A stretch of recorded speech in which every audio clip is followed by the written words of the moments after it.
주님의 통치를 받는 삶, 이란 말씀으로 이새벽에 은혜의 말씀 전하도록 하겠습니다.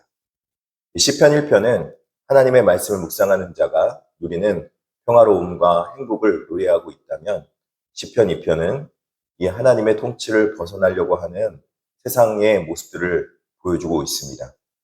시편 기자는 그런 세상을 바라보면서 하나님의 마음 품고 하나님의 주권과 하나님의 통치를 받아야 된다는 것을 그들에게 선포하고 있는 것이죠. 끊임없이 하나님의 통치를 벗어나서 스스로 주인 되려는 그들을 바라보면서 결코 하나님을 벗어나서는 안 된다. 참된 평안과 생명이 우리 안에서 주님으로부터 왔는데 그 은혜 아래에 있기를 소망한다라는 말씀으로 시편 2편의 말씀을 전하고 있는 걸 볼 수 있습니다. 왜냐하면 하나님의 통치를 벗어날 때 그 모든 것이 헛된 일이기 때문임을 말씀하고 있기 때문이죠. 2장 1절에 이렇게 말씀하고 있습니다. 어찌하여 이방 나라들이 분노하며 민족들이 헛된 일을 꾸미는가? 세상은 하나님의 통치를 거부하려고 하고 그리고 헛된 일을 나가려 하는 걸 볼 수 있습니다. 시편 기자는 논란과 탄식이 섞인 질문으로 시를 열면서 세상의 군왕들과 권력자들은 거대한 연대를 이뤄서 하나님과 그분의 기름 부으신 바를 대적하고 있는 것을 보여주고 있는 것이죠. 그들은 하나님의 선하시고 의로운 통치를 자신들을 올가매는 억압과 속박이라고 착각하고 있는 것입니다. 하나님 통치를 받는 것이 복된 일이고 좋은 일인데 오히려 그들은 맨 것을 끊고 그의 결벽을 벗어버리자라면서 하나님 앞에 반역을 선포하고 있는 것입니다. 그러나 창조주를 배제한 채 스스로 주인되는 삶 자체가 우리가 영적인 눈으로 볼 때는 목적지에 결코 도달할 수 없는 공허한 시도에 불과하다는 것입니다. 인간은 기준 없는 자유를 참된 해방이라 착각하지만 질서 없는 자유는 결국 또 다른 욕망의 종이 되어버리는 것입니다. 세상이 연대하여 진리를 대적할 때 우리는 두려워할 것이 아니라 그 시도의 절대적인 무가치함을 깨달아 알고 그들에게 그 통치 아래에 있지 않으면 안 된다고 권면해 줘야 되는 것입니다.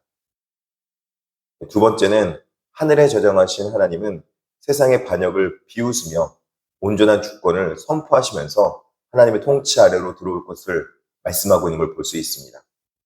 2장 4절에 보면은 하늘에 계신 이가 웃으시며 주께서 그들을 비웃으시도다 이렇게 말씀하고 있습니다. 땅의 백성들이 하나님의 통치를 막 거부하려고 하는데 이것을 바라보시는 하나님은 오히려 압도적인 주권과 여유로움으로 당황해 하지 아니하시고 그들을 향하여서 웃고 계신다는 것입니다. 하나님은 세상의 요란한 계획에 당황하시거나 논쟁으로 이기려 하지 않으십니다. 피조물의 반역이 창조주의 통치를 결코 위협할 수 없기 때문에 그렇다는 것입니다. 하나님은 이 우습은 거룩한 진노로 바뀌며 흔들림 없는 보편적인 통치권을 선포하고 계시는 것입니다. 내가 나의 왕을 내 거룩한 산 시온에 세웠다 라면서 하나님의 대리자를 통하여서 하나님의 통치권을 선언할 것을 말씀하고 있습니다. 여러분, 이 땅 가운데 하나님의 대리자가 오시면 그를 통해서 하나님이 일하시고 하나님의 일을 감당하게 되는 것입니다. 우리가 알아야 될 것은 우리가 그 하나님의 대리자에게 은혜를 구하고 또 그분의 구속사로 인해서 우리가 구원받다는 사실입니다. 메시아가 이 땅에 오면은 그분으로 인하여서 우리는 이 땅에서 구원받을 수 있고 하나님의 은혜를 얻을 수 있게 되는 것입니다. 하나님은 필연코 이 땅 가운데 하나님의 주권을 선포하시는 하나님이시라는 것입니다. 그래서 이 땅 가운데 우리가 해야 될 것은 무엇인가? 참된 지혜가 무엇인가라고 묻는다면은 하나님의 주권으로 오신 그분에게 왕이신 아들에게 입맞추고 순복하는 것이 우리가 해야 될 참된 지혜의 모습이라는 것입니다. 12절에 그의 아들에게 입맞추라. 그렇지 아니하면 진노하심으로 너희가 길에서 망하리니 그의 진노가 급하심이라. 여호와께 피하는 모든 사람은 다 복이 있도다 이렇게 말씀하고 있습니다. 하나님의 궁극적인 목적은 세상을 파멸시키는 데 있지 않습니다. 오히려 반역한 인간이 교만을 꺾고 하나님과 그의 아들 앞에 항복하여 구원과 평화의 질서 안으로 들어오기를 초대하고 있습니다. 지혜는 세상의 통치자들을 향해서 지혜를 얻고 교훈을 받으라고 권면하고 있는 것입니다. 여기서 요구되는 지혜는 지적 깨달음이 아니라 주님의 통치를 인정하고 순응하는 실천적 지혜를 말씀하고 있는 것입니다. 아들에게 입맞추라는 것은 패배자가 승리자에게 바치는 철저한 항복의 표시라는 것입니다. 하나님 앞에서 항복은 실패나 패배가 절대 아닙니다. 내 생각을 오히려 하나님 앞에 내어드리고 주님의 기준으로 나아갈 때 우리는 이 땅 가운데서 가장 하나님 앞에 선명하고 또 바르고 나아갈 길이 어딘지 분명하게 알게 되는 것이죠. 우리는 스스로의 업적과 이름을 남기려고 헛된 수고로 하는 것을 멈추고 이 땅 가운데서 가장 영원하시고 또 이 땅의 주권자이신 하나님 앞에 편입된 삶을 살아가는 것이 참된 지혜임을 깨달아 알아야 한다는 것입니다. 나의 영광이 아니라 하나님의 영광을 구하며 하나님이 기뻐하신 일들을 감당하며 하나님의 통치 안에 참여하는 것이 참된 기쁨이요, 참된 은혜요, 가장 우리가 해야 될 본연의 임무라는 것입니다.